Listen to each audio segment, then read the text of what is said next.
Kani ngai benangi to kwak dong na kai na. Ai mo kwak man barao. Kwak man barao. Na ngai to mo.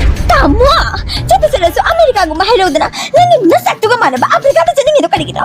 Ai dine America go ba Britain go ba London go ba ta lega ta bane. Nang tani ne Africa go ba Georgia go ba Nigeria go ba ta lega ta ba. Negro e mala dana. Niga.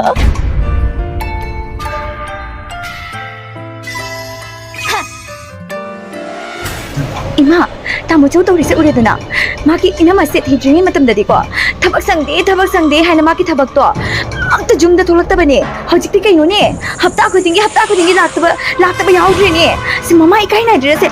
Aye mana be kumna mana hai na re. Ne tamu jauh to, nubi ti bade kai no tahu itu bo hai na. Ima, kilo tahu he na. Namang nubi se warak pernah terka. Na canu pasi warak pernah tahu he. Kari tahu dah bagi nami isau pengang tu lagi dana. Kali tahu dah bagi, kai susu tahu dana. Ikan apa yang dah iba se kari ni dana. Kati mau si matun tak kari mana. Kati tha susu jelak le. Aduh, aina tuan tak kedai ngam doi no. Ilang itu le basi dah lupa basi lagi. Ima apang di. Nacan lupa se. Namau nu pergi main dah pun nak cakap ni. Atu ke matung dah ne, nang ne. Yang regret doi gini nang. Regret suka ngam moi ne. Lawai nu pi se. Sorry Ima, aina hari sekian tahu. Ina mado. Mabuk to, ya am kan dhok labani, hai bati tha suzu lak labani. Ado, mata thong ni bado. La changa gane, am tanga mo jo. Ai ne mitsine yam uning dre. Hai bati mana thong ri ba chak to. Ai na hai bani maung danga si chicken su thongu, adagi oksa su ye na hameng ka su thong wai na mana thong itu na ne. Ibe ma, ai se tha yam jalak trabani hai ne khanga ba. Ngasi ngaro wa manga se laga irun ge ta hori ne ima. Ai ngomoi ko thang jing rong ba de cha ba ngomoi. Ibe ma, nabung da phone to ra kan ma an ri jara kan nang na ne chani ba mayam do nang gi nana ma da hai kan no nana ma se tha su jilak labani nang su khana gyan taw angang ma jana te khangi da na nabung da phone to Ima, ai khange. Ai ne asum khanjalak pa ne ko. Inya ma ne thabak taw sali se. Ibong na te ima da su oirame. Ai ne asum ta ba de ko. Inya ma gi ma pa do. Mai ba mai ni hai ni ne. So ide. Ai ni mangzu de na. Ibong su ima su loi de na. Kana hai ko wali no ni na ma hai bu bo ma pa to professor ni mama to headmaster ni hai si ti kana no ni na ma ngi to bo mai be ma tho to sele kai na kana na kam se la pa wa ta no ni ai ngun da kam ri si bo ka ta kwai sai da Ima, professor ri do chumna gi nati. Black magic ki hai badi thau thok to sin gi ne. Professor ni hai adu ge headmaster ri do. Adu na ne black magic ki school ni hai khange da na. Ima apang bi lori nang lore.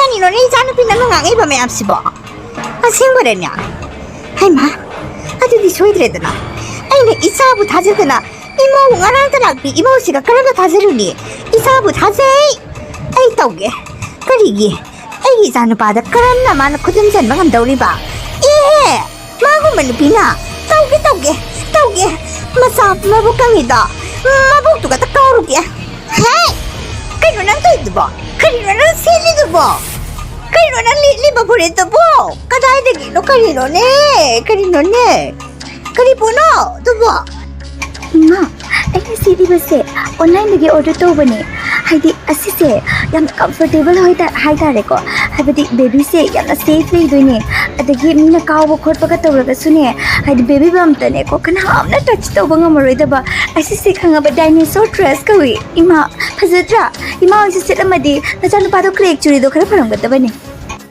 hai ta sai na kwai ma bu ta kaw ba ni hai de bu ma na karam na khanga mi ba Masih lebih se, tahu sing tana pagrang tana kung tangga tana tabi, aku ki sok hat tabi, lawai nubi ki saja lihat tu celina, ai di nangai kau dina. Kali ni mana muram tu mengang gitu bo, ngang betara kadi ngang betara kadi, lau na asung ngang bio kai no, ai di na kong siam sing report ni, di mana ngang di betul loi tai ko. Hey, nana yum sida awal pasaba ya nanti kau dina, ai ni. ऐसी दरी खरीदना यूं से की यूं पूरे 20 की दरी खरीदना ऐंगी मथक्का वांगा ना बहोना का नाव महांगे फजा ना तो भी बने अदु बुबे भानी दी यारो तब तारा का दिखो ऐ मिकुपी है ममो खामो का तो बनु बिना ते ऐसे कौन से दिन आना नहीं बने नंग से ना संपाद ने इन ममा बिनु पे कहीं नो इमान नंग भी बसी बो ऐसे Nasugi, Mama oigadoribani. Karigino imana ibo. Asum na ngaksambar ga India na haribasibo. Nasana pataragadi ko. Yamna lanto ani ma. Ato ay ne hektam dabasina ne. Ima hoy hindu na leribani ko. Ima ay mo yam sawala ka no. Ay na sawla ba ne ko.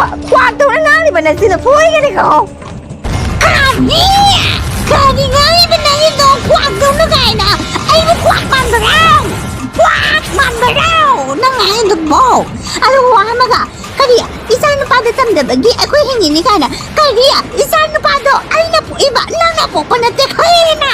Ay ikutalay ka daw pa. Nangikutalay ka daw na te. Ay isang napado. Ay bibihay o ay isang nabiya. Muli po daw. Ay salat.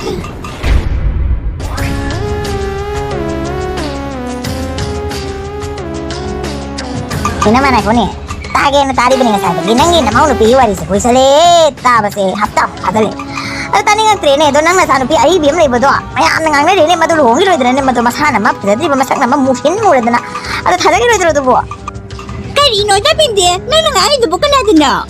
Tati ai isan pi de dine. Angang ni angang. Hazikan dine. Sahi kun chani puga ai si dine. Becheler oi na riba angang ni na hai na riba. Hazit dine ko luhong kung do ba si dine sahi ni pu. Helaga hung na ba adumana matik sai na lauri ba adugi makhada hai pati chahi ni puge makhada le ri ba mayam se 39 38 37 36 mayam si di angang ne teenage hai ne ado nai na monu pidde ya amanga wa na ne loksal la na janu pidde na anta thade ado teenage ne hai ra pati nai na janu pidde chahi ni putere ba la ne kai no he ado de hajik teenage hai ba ya adu de lo hong ya de kana na hai ba kana da ni putere dai de kana na hai ba wa no ni na ai san pidde jeng ma so ga be ngam de ba ni putere na pidde kana hai ba ya kai kare oh sorry kutere ni ai san pidde ka ba na na dilo me am si bo ai kok sai ai sa lage ije binde kai dau lage ate nana launari ba bu ai ti jen thore ni ne kana kana ma hui je no launari ba se ha duna kana ma hui no ai na ina khali bani he duna omola nang khangoi da omola ko yam sai da suni muka lei do mai ma chan pi do ai na ne tha da kai do lage na khango ba ne ma ai ba mai ma chan pi da teenager ne 27 years ne khang da 57 wai mi na di 47 ne ai jahi lu ni ba khai da na ma wa nai phang da ban ne jahi do lo da ka wai no ba phang ni adu ni da ai ma kariya inge muka lei na hai mi ba is ai prima teenage ka na ngarang ta ni ne akhoi ki ta chau do adu sinjal lo ai na akhoi ma da kan na taklam mi ba ai nga maroi da asigumba mi sing se itie unjan na runu tamo iman handa mara tawai se ai gyana mata kaina mana khali ba se ai mangak sam pai info kani ka so haram me icha siga ai khadai chalo ai bano ai gi dress se ai hongdo pasungam ju tamo yamna wai tamo comfortable body oi ai ai se ki pani tamo adu ga ai gi dress se ura ga iman ne ngak sam pai ga in ga ba ne ai gi kusi leng masi hada ba ne ai defend to gam de tamo ngak sam pai ga nam ba ni tamo mana adu gi ngak sam tam pai ga ne mana ne leng gi to ko ka ne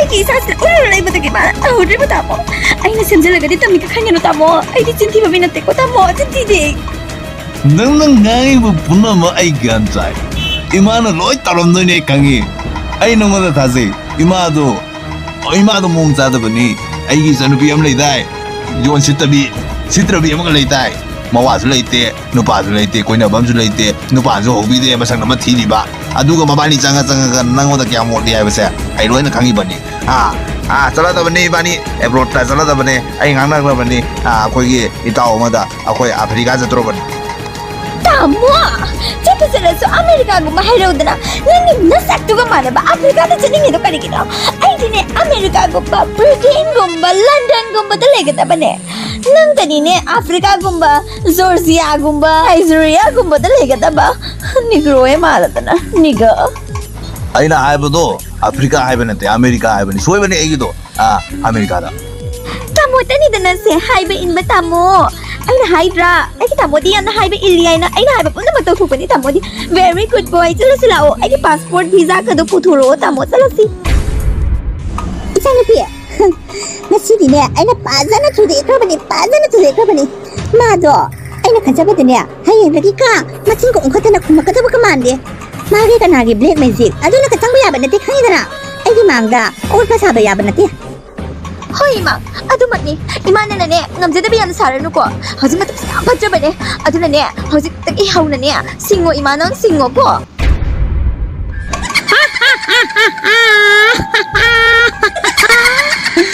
ay nangarang kap kiba mayam daw isanu pigi damakta ay na magi mawado kana na ba Amerika da tat na ba mo di mo tuay na ba kap kiba chandra mantra mayam daw loy na pale hay na positive result ama pinakreban niya ay na isanu pinapao pila